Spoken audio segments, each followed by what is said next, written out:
Nous sommes en guerre. Bonjour à tous. Pour répondre à la question pourquoi les pervers narcissiques détruisent les sociétés, il faut déjà commencer par élucider comment la perversion narcissique a fait son apparition durant notre évolution. Et pour cela, on va devoir à la fois comprendre certains aspects de notre évolution, à la fois rappeler certains fondamentaux de la physique, et à la fois prendre en compte un livre injustement ignoré et oublié de Nikola Tesla, qui se nomme « Le problème de l'intensification de l'énergie humaine ». Au début, vous allez peut-être trouver ça un peu hors sujet, mais vous allez très vite comprendre que c'est indispensable pour la suite. Et vous verrez qu'à la fin de cette vidéo, vous aurez une approche et une compréhension de la perversion narcissique que vous ne trouverez dans aucun manuel de psychologie. C'est parti!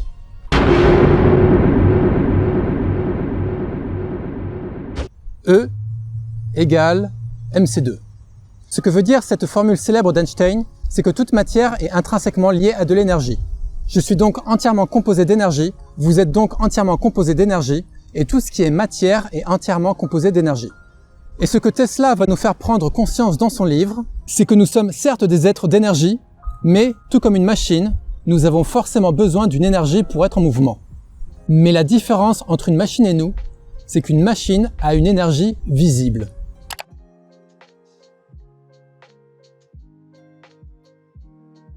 Alors que pour les êtres humains, ainsi que pour tous les êtres vivants d'ailleurs, l'énergie qui anime notre mouvement est invisible. Elle est forcément présente, mais nous n'avons pas la capacité de la voir. Et cette énergie, selon la loi physique de Lavoisier, rien ne se perd, rien ne se crée, tout se transforme, nous ne pouvons l'obtenir qu'à partir des éléments que nous ingérons, principalement l'eau, l'air et la nourriture.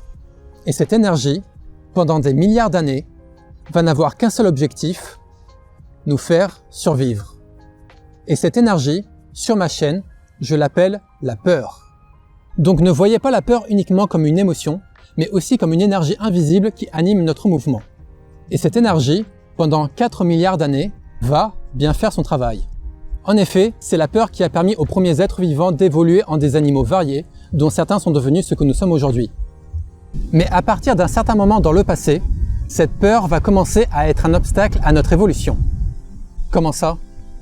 Eh bien, parce que quelque part pendant la préhistoire, nous allons développer la capacité de penser. Et le très gros problème, c'est que la peur, combinée à la capacité de penser, c'est un trait. Mais alors, un très mauvais mélange. Parce que cela va rendre l'être humain capable de cruauté, de tuer pour une autre raison que celle de se nourrir. Et donc nos ancêtres étant capables de comprendre qu'ils étaient capables de tuer, ils étaient aussi capables de comprendre que les autres étaient capables de les tuer. Et donc la raison première qui poussait un être humain à tuer son prochain était que cela lui garantissait de ne pas être tué en premier. Imaginons une population de 100 personnes, celui qui a la cruauté de tuer les 99 autres sera celui qui pourra continuer de vivre. Et en effet, quand on regarde les données archéologiques, on voit bien que nos ancêtres n'étaient pas du tout des gens pacifiques. And of those skeletons, 12 were pretty complete or partially complete, and in those, 10 out of those 12 have evidence of having been killed violently. Et c'est absolument terrible, et c'est même un comble. Notre capacité de penser nous a permis une évolution, mais cette même évolution combinée à la peur qui nous a permis de survivre jusque-là, nous a mené à nous autodétruire. Et si on s'autodétruisait, il n'y avait pas d'évolution possible. La vie était donc face à une impasse évolutive. Et ce que je trouve fascinant, c'est que dans ce type de scénario, la vie trouve toujours le moyen de contourner cette impasse. Et c'est ainsi qu'on peut penser que la vie va nous permettre de ne plus être uniquement animés par la peur, mais aussi par une énergie étant l'inverse de la peur. Au lieu de pouvoir détruire, cette énergie va nous permettre de créer. Au lieu de se considérer soi, on va considérer l'autre. Cette énergie, Nikola Tesla va l'appeler l'énergie humaine. D'où le titre de son livre, Le problème de l'intensification de l'énergie humaine. Mais sur ma chaîne, je préfère appeler cette énergie l'amour. Un jour, je ferai une vidéo où j'expliquerai pourquoi je préfère utiliser le mot amour plutôt qu'énergie humaine. Mais en attendant, dites-vous que ce sont deux expressions différentes pour définir exactement la même chose. Donc ne voyez pas l'amour uniquement comme une émotion, mais aussi comme une énergie invisible qui anime notre mouvement et qui permet de faire l'inverse de la peur. Et comme l'amour s'est avéré être bénéfique pour la continuité de notre évolution, il a pu se propager à travers les individus, les empêchant ainsi de trop s'entretuer et permettant ainsi à l'espèce humaine de s'étendre à travers tous les continents. The red bars correspond to the likelihood that a man will die at the hands of another man as opposed to passing away of natural causes. In a variety of foraging societies, the tiny little blue bar in the lower left-hand corner plots the corresponding statistic from the United States and Europe in the 20th century, includes all the deaths of both world wars. If the death rate in tribal warfare had prevailed during the 20th century, there would have been 2 billion deaths rather than 100 million. Les idées dont on vient de parler, j'en ai fait un graphique que je ressors dans presque toutes mes vidéos, que voici. Bien évidemment, c'est une version simplifiée. La vie n'évolue pas de façon linéaire, mais par une multitude d'oscillations. Un peu comme ceci. Appuyez sur le bouton pause si vous voulez vous familiariser avec ce graphique. Alors, on pourrait se demander, comment l'amour a-t-il pu s'étendre si bien à travers les individus, alors que notre mouvement a été uniquement animé par la peur pendant des milliards d'années? Alors, comme j'ai déjà répondu en détail à cette question dans cette vidéo, je vais vous faire ici juste un petit résumé. Pour faire très simple, la vie a une astuce qu'elle utilise depuis toujours, c'est de nous créer le besoin de ce qui nous est bénéfique. Par exemple, notre besoin de nourriture nous pousse à manger, notre besoin d'eau nous pousse à boire. Le besoin est ce qui nous pousse à obtenir l'apport énergétique que le corps recherche. Et plus ce besoin est fort, plus on sera contraint d'obtenir cet apport en grande quantité. Et on peut donc en déduire que c'est notre besoin d'amour qui nous a poussés à aimer. Et donc depuis que l'amour a fait son apparition, notre besoin d'amour n'a jamais cessé d'être en expansion pour nous pousser à aimer toujours plus. Si on met ensemble les deux graphiques que je vous ai montrés, ça donne quelque chose comme ceci. Et maintenant, je vais vous dire quelque chose que les psychanalystes reconnaissent très bien depuis la théorie de l'attachement de John Bowlby en 1960, c'est que nous sommes arrivés à une époque où notre besoin d'amour est tellement fort que si on n'en a pas, on meurt. Tout comme si on ne mange pas du tout de nourriture, on finira par mourir, et bien si on n'obtient pas du tout d'amour, on finira par mourir aussi. Qu'on a autant besoin d'amour et de sécurité que nous avons besoin d'air pour respirer. Un bébé qui ne reçoit pas du tout d'amour meurt. Et donc cette énergie invisible qu'est l'amour, il faut absolument en avoir. C'est une question de survie. Et pour un être humain, il n'existe que deux façons d'en obtenir. Soit vous le créez, ou pour être plus précis, comme on l'a vu précédemment, vous le transformez à partir des éléments que vous ingérez, soit vous le recevez. Et c'est tout. Ce sont les deux seuls moyens qui existent. Imaginons l'être humain avec une jauge d'amour qui doit être remplie. Eh bien, pour une personne normale, cette jauge va se remplir à la fois en créant de l'amour et à la fois en recevant de l'amour. Aimer et être aimé. Et c'est cet amour échangé qui a permis aux êtres humains de moins en moins se taper dessus. Mais pour le pervers narcissique, on y arrive enfin, ça ne va pas se passer de cette façon. Parce qu'aimer, créer de l'amour, c'est quelque chose qui s'apprend dès l'enfance en imitant ses parents. Et comme on observe que les enfants sont capables d'empathie en général à partir de 2 ans, eh bien je pense que si un bébé ne reçoit pas suffisamment d'amour pendant les 2 premières années de sa vie, alors il ne pourra pas à son tour créer de l'amour, et ce jusqu'à la fin de sa vie. Et cette incapacité à créer de l'amour va être pour le pervers narcissique un handicap absolument immense. Parce que recevoir de l'amour en grande quantité devient le seul moyen qui lui reste pour pouvoir remplir sa jauge d'amour. Et c'est d'ailleurs pour cette raison que les pervers narcissiques raffolent des personnalités qui créent beaucoup d'amour, comme par exemple les personnes empathiques. Mais le truc, c'est que le pervers narcissique est face à un autre très gros problème. Comment faire pour recevoir de l'amour en grande quantité, alors que le meilleur moyen d'en recevoir, c'est justement d'en créer, chose dont ils sont incapables de faire. Comment faire pour recevoir de l'amour en grande quantité, alors que la seule chose dont ils sont capables de faire, c'est de détruire? Et oui, entre une personne empathique à votre égard et une personne qui vous fait du mal, vous allez préférer donner votre amour à la personne empathique. Et donc, pour faire face à ce problème, les pervers narcissiques vont devoir développer une qualité que notre capacité de penser leur a permis d'avoir, qui est la manipulation. Devenir des experts en manipulation est pour eux un instinct de survie. Ils n'ont pas le choix. Manipuler est le seul recours qui leur reste pour pouvoir recevoir, vampiriser cette énergie invisible qu'est l'amour dont ils ont besoin pour vivre. Et c'est d'ailleurs pour cette raison que les pervers narcissiques raffolent des activités, des professions, où ils vont pouvoir recevoir le plus d'amour possible en manipulant le plus grand nombre de personnes possible. Un exemple pris au hasard, la politique. Mais ça, j'y reviendrai juste après. Et donc, pour revenir à ce que je disais avant, un pervers narcissique est une personne qui, comme nous, a évolué biologiquement, morphologiquement, cognitivement, mais qui, énergétiquement parlant, est resté bloqué à un stade préhistorique, ce qui le rend à la fois fragile et redoutable. Parce que là où un homme préhistorique avait juste besoin, entre autres, de nourriture pour vivre, un pervers narcissique, lui, va aussi avoir besoin d'amour. Amour qu'il ne peut pas créer lui-même et qui va le forcer à se suradapter. Voilà. Pour moi, l'explication de l'origine de la perversion narcissique, qui est encore un mystère dans le monde entier aujourd'hui, elle est très probablement là. Cela demande de passer par une science qui n'est pas encore reconnue par le consensus scientifique, mais dont Tesla avait pourtant dessiné les premiers croquis il y a un siècle, et que j'essaye de populariser à mon humble niveau. Mais comme la grande majorité des scientifiques considèrent leur conformisme comme une grande valeur morale et excluent tout comportement qui pourrait leur faire prendre conscience de ce mensonge, j'ai l'impression que la piste que je viens de donner ne sera suivie par aucun scientifique dans la décennie qui suit. C'est comme ça. Et ? Alors chaque itération vise à justifier son propre bien fondé. Enfin, c'est récursif, ça n'a aucun sens. Alors, si je me suis autant pris la tête à chercher une explication plausible à l'origine de la perversion narcissique, c'est tout simplement parce que j'ai rencontré une perverse narcissique qui m'a profondément marqué au fer rouge. Comme j'ai déjà raconté toute l'histoire dans cette vidéo de 30 minutes, je vais vous raconter ici juste les détails les plus croustillants qui vont nous permettre de faire le lien avec la suite. Et pour cela, je vais me servir d'extraits du film Gone Girl, tellement ce film retrace bien le comportement d'une perverse narcissique.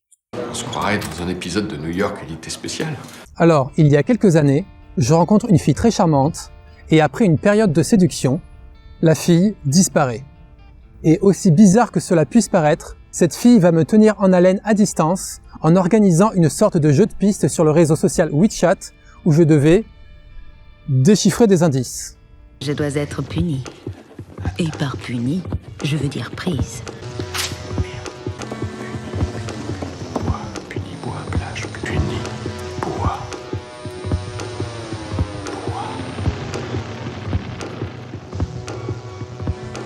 Et ce jeu malsain va fonctionner sur moi pendant plusieurs mois.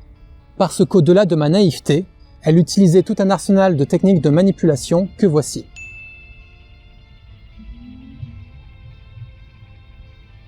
Et toutes ces techniques, qui sont d'ailleurs bien connues par les personnes ayant étudié la perversion narcissique, m'avaient mis dans un tel état d'épuisement, de confusion, que suivre ses instructions, suivre son jeu de piste, était devenu pour moi la seule option possible. J'étais complètement sous son emprise et je ne me rendais pas compte. C'était vraiment dingue. J'ai pas vu ça arriver, je l'ai vu a posteriori que ça arrivait comme ça. Ouais. C'est ça le propre de l'emprise pour moi, c'est que on ne se rend compte qu'on a été sous emprise que quand on en sort. Et après plein de péripéties, alors que je pensais qu'elle ne pouvait pas faire pire que ce qu'elle m'avait déjà fait, la fille va aller à la police et porter plainte contre moi pour harcèlement en se servant de l'enregistrement d'une caméra de surveillance qui m'avait filmé devant chez elle, alors que c'était elle qui m'avait fait venir chez elle en me manipulant via son jeu de piste, et elle avait en plus profité de son témoignage pour laisser sous-entendre que j'avais fait quelque chose d'extrêmement grave que je n'avais clairement pas fait, tout ça dans le but de me mettre en prison. Il y avait des caméras. S'il vous plaît, trouvez-les.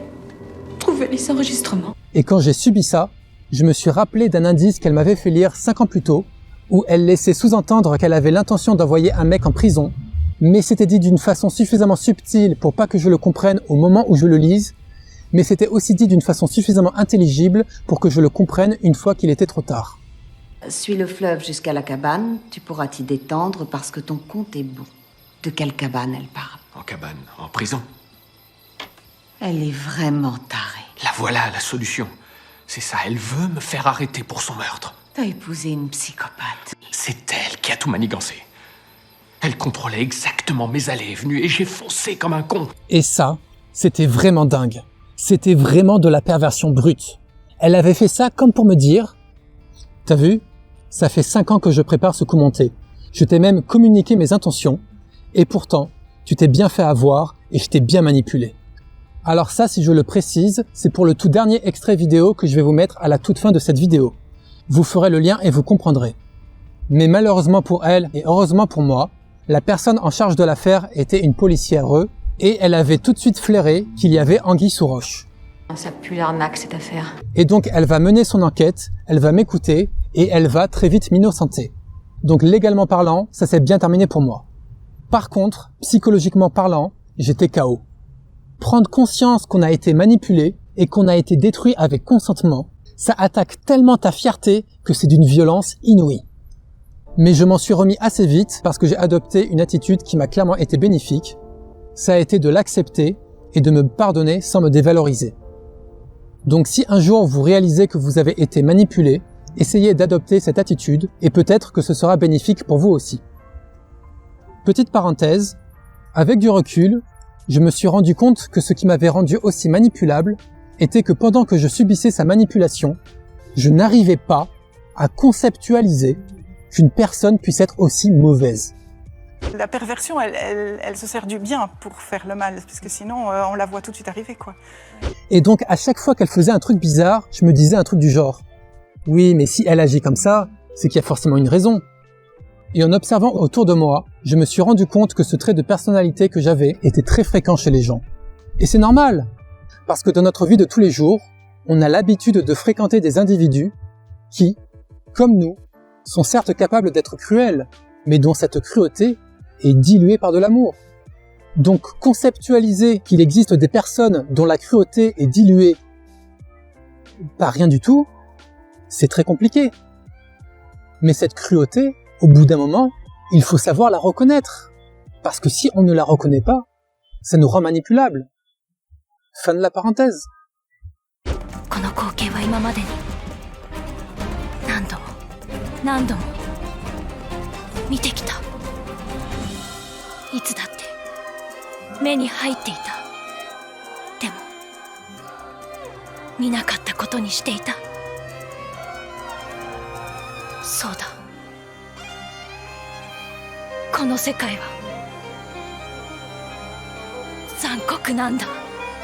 Alors maintenant, il y a une question cruciale qu'on pourrait se poser.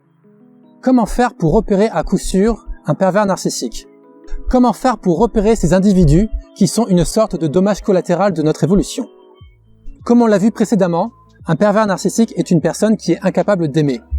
Donc naïvement, pour repérer un pervers narcissique, on pourrait se dire qu'il suffirait de repérer une personne qui n'est pas empathique, qui n'est pas compatissante, qui n'est pas à l'écoute. Mais non, parce que tous ces comportements sont des comportements qui peuvent être mimés. Parfois extrêmement mal, mais qui peuvent être mimés quand même. Fameuse chanson de nos amis. Et puis en cette rentrée, j'ai une pensée toute particulière pour les parents et les collègues de Samuel Paty. Il s'en bat les culs, clairement. Là, je peux vous le dire, il n'en a rien à cirer. Donc pour repérer un pervers narcissique, il faut repérer une faculté qui ne peut pas être mimée. Et justement, comme on l'a vu précédemment, ce que l'amour, l'énergie humaine comme dirait Tesla, nous a permis de faire, c'est de se servir de notre capacité de penser pour pouvoir créer. Et en effet, on ne peut créer que si on est capable d'aimer. On ne peut pas créer si on est uniquement capable de détruire. Haïr les gens, ça ne fait pas construire quelque chose, ça ne construit rien, hein, ni soi, ni machin. Détruire l'autre, ça ne construit pas non plus, hein. Même si ça soulage, hein, je te le cache pas, mais ça ne permet pas de construire.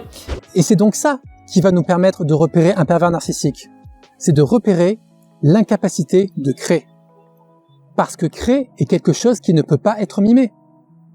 Donc si vous connaissez un couple où les deux accusent l'autre de pervers narcissique, et que vous voulez savoir qui est la vraie victime et qui est le bourreau qui se fait passer pour la victime, eh bien sachez que si l'une des deux personnes est une personne créative, alors cette personne ne peut pas être un pervers narcissique.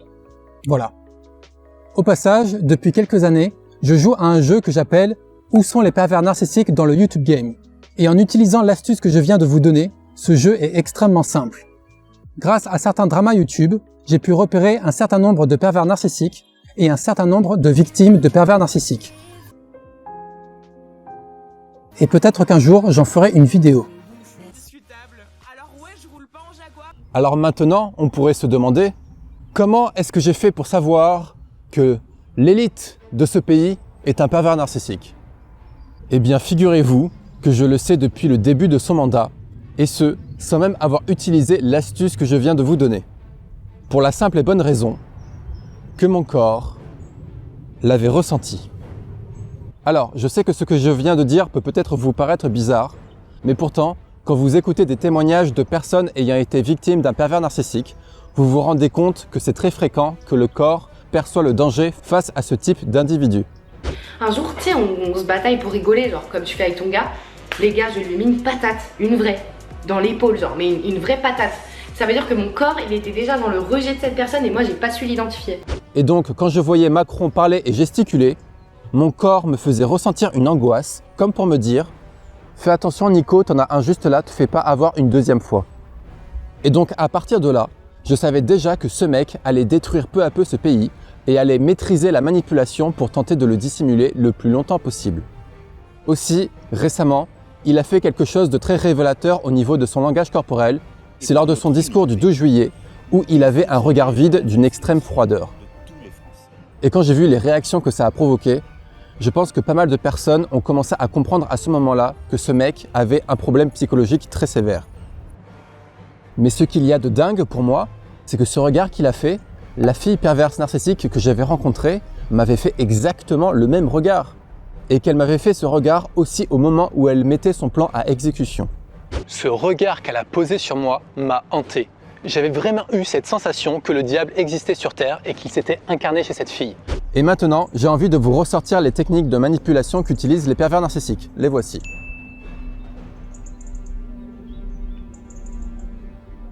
Et si vous faites bien attention, vous vous rendez compte que le gouvernement n'a pas cessé d'utiliser ces techniques. Et vous verrez qu'ils vont continuer de les utiliser. Alors, on ne va pas toutes les faire une par une, mais il y en a quand même une qu'ils ont surutilisée, c'est le fait de dire tout et son contraire. Donc quand l'autre avait sorti « J'insiste, l'usage du masque en population générale n'est pas recommandé et n'est pas utile. » Eh bien, comme je connaissais très bien la personnalité du type et que je connaissais très bien cette technique de manipulation parce que je l'avais déjà subie, je savais très bien qu'ils allaient le rendre obligatoire et ça n'a pas loupé. Et pareil, quand l'autre avait sorti « Et je veux aussi être clair, je ne rendrai pas la vaccination obligatoire. » Eh bien, pour les mêmes raisons, je savais très bien qu'ils allaient trouver un moyen de la rendre obligatoire et ça n'a pas loupé. Comprenez bien que s'ils ont dit constamment tout et leur contraire tout le long de cette crise, ce n'est pas de l'incompétence. C'est juste l'une des nombreuses techniques de manipulation qu'ils utilisent pour vous plonger dans la confusion. C'est une technique où tu satures, pareil, hein, tu satures un sujet d'informations contradictoires, etc., pour altérer sa compréhension de la réalité. Et quand tu fais ça, tu te rends compte que le sujet, tu peux un peu l'emmener où tu veux. Tu peux lui dire va à gauche, il va à gauche, va à droite, il va à droite. Enfin, il est confus. Ouais. Et on peut comme ça mettre une population entière dans la confusion. Et ensuite, on peut l'emmener un peu où on veut. Et je vais en profiter pour vous dire une évidence que vous savez déjà, mais que vous vous refusez peut-être de voir. C'est que s'ils utilisent tout un arsenal de techniques de manipulation pour vous pousser à faire une action bien précise, c'est que cette action bien précise qu'ils vous poussent à faire n'est pas pour votre bien. Vous voyez très bien de quoi je parle, n'est-ce pas ? S'il y a des choses qui ne vont pas, on a une perception sélective. Non, ça va en fait. Il y avait la petite voix qui disait, en fait, il y a quand même des trucs un peu bizarres. Non, il n'y a pas. Il n'y a pas. On a décidé, voilà, tout était filtré.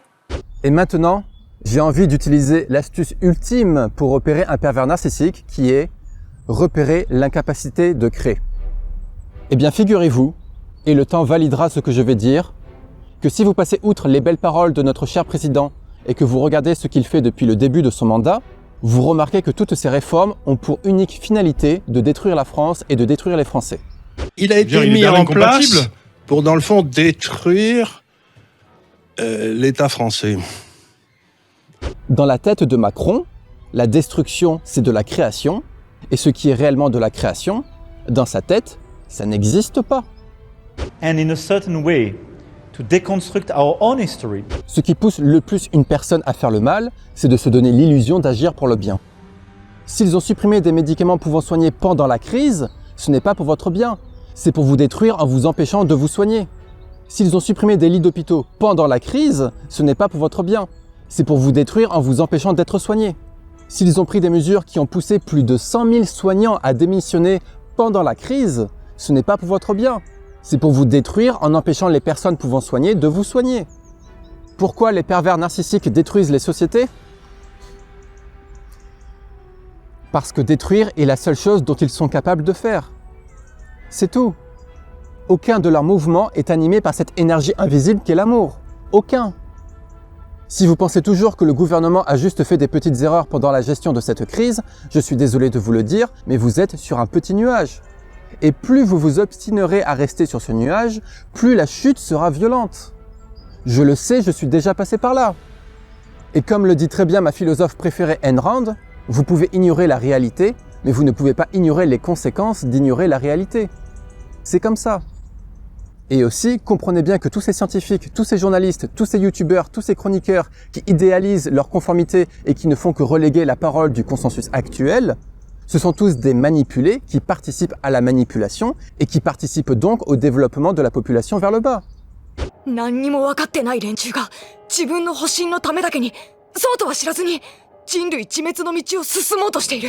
Je sais bien qu'il y a tellement d'informations que ce n'est pas facile de savoir ce qui est bien et ce qui ne l'est pas. Alors je vais vous donner mon astuce, et de cette astuce, vous en ferez ce que vous voulez. Comprenez bien que sur le plan énergétique, l'amour est l'inverse de la peur. Donc à partir de là, savoir ce qui est bien ne peut pas être plus simple. Vous avez juste à repérer ces individus qui sont incapables d'aimer et à faire exactement l'inverse de ce qu'ils font. Qu'importe que vous pensiez que je suis un peu fou, qu'importe ce que vous avez déjà fait et qu'importe ce qu'ils feront, gardez cette astuce dans un coin de votre tête et préparez-vous à faire exactement l'inverse de tout ce que le gouvernement va vous dire de faire dans les mois qui suivent. Et en fait, depuis le début, à chaque fois que tu entends quelque chose au gouvernement, on fait le contraire. Et pour finir, je vais vous confier que je sais depuis le début que tout ce que nous vivons n'est qu'une mascarade. Parce que pour le faire très simple, depuis le premier organisme unicellulaire jusqu'à aujourd'hui, nous n'avons jamais cessé de nous complexifier. C'est-à-dire que notre évolution est étroitement liée à notre complexification. Et comme notre évolution n'est pas un processus linéaire, mais un processus avec oscillation, alors certes, toutes nos périodes de construction sont de plus en plus complexes, mais toutes nos périodes de destruction sont aussi de plus en plus complexes. Et donc, à partir de tout ce que je vous ai dit en début de vidéo, je savais très bien que ça allait être les pervers narcissiques qui allaient concrétiser cette période de destruction dans laquelle nous sommes. Parce que nous sommes arrivés à une époque où le taux d'amour produit est largement inférieur au taux d'amour requis. Et donc, quand l'autre, dont je connaissais très bien la personnalité, avait sorti « Nous sommes en guerre », eh bien, j'avais tout de suite fait le lien et j'avais tout de suite compris vers quel type de guerre plus complexe on se dirigeait. Et donc, même si je ne connaissais pas encore le coefficient de destruction de l'événement, je savais très bien que ça allait être le véritable bordel. Et aussi, je vais vous confier ce qui m'a poussé à faire cette vidéo, c'est que depuis bientôt 2 mois, je me suis mis à espérer quelque chose que je n'aurais jamais cru me mettre à espérer dans ma jeunesse. C'est que toute cette folie n'ira pas plus loin que la mise en place d'un régime totalitaire et que toute cette folie ne fera qu'un peu plus de morts que tous les morts dont ils ont déjà la responsabilité à cause d'une crise qu'ils ont montée de toutes pièces. Alors, que devient la liberté dans un système de soins accaparant comme celui-là? Le concept même de liberté va devenir de plus en plus perverti. Et c'est ça qui est fascinant dans cette évolution, et c'est peut-être pour ça qu'elle est le plus terrible. C'est qu'elle va récupérer tous les concepts, y compris celui de liberté. Je dirais même y compris les idées d'Illich dont vous parliez tout à l'heure. Parce que qu'est-ce que c'est cette société de machines qui nous apprend à nous surveiller nous-mêmes? C'est une société qui dit, soyez libres, débarrassez-vous du médecin, soignez-vous vous-même, sortez de l'hôpital, ce que dit Illich. Et autrement dit, elle va, sous prétexte de liberté, sous prétexte d'autonomie, créer les conditions de l'aliénation la plus formidable, qui est en quelque sorte l'aliénation par soi-même, volontaire, à une norme imposée de l'extérieur. On nous dira, il ne faut pas fumer, pas conduire, pas boire, mais aussi pas avoir tel gène dans sa structure héréditaire. Si vous l'avez, vous êtes extérieur à la norme, faites tout ce que vous pouvez pour vous en débarrasser. Et autrement dit, on fera que ce qui est la forme absolue de la dictature, que chacun d'entre nous ait librement, entre guillemets, envie d'être conforme à la norme. Que chacun d'entre nous ait librement, entre guillemets, envie de se comporter comme un esclave. Et ce qui est la forme absolue de la dictature, puisqu'on fera que chacun d'entre nous aura envie d'imiter un modèle, une copie, une sorte d'idéal standardisé qu'on nous imposera de l'extérieur. Et ce qui est fascinant, c'est que c'est à travers la médecine, à travers le bien et le mal, à travers le rapport à la mort, que cette nouvelle forme de société totalitaire est en train de s'installer.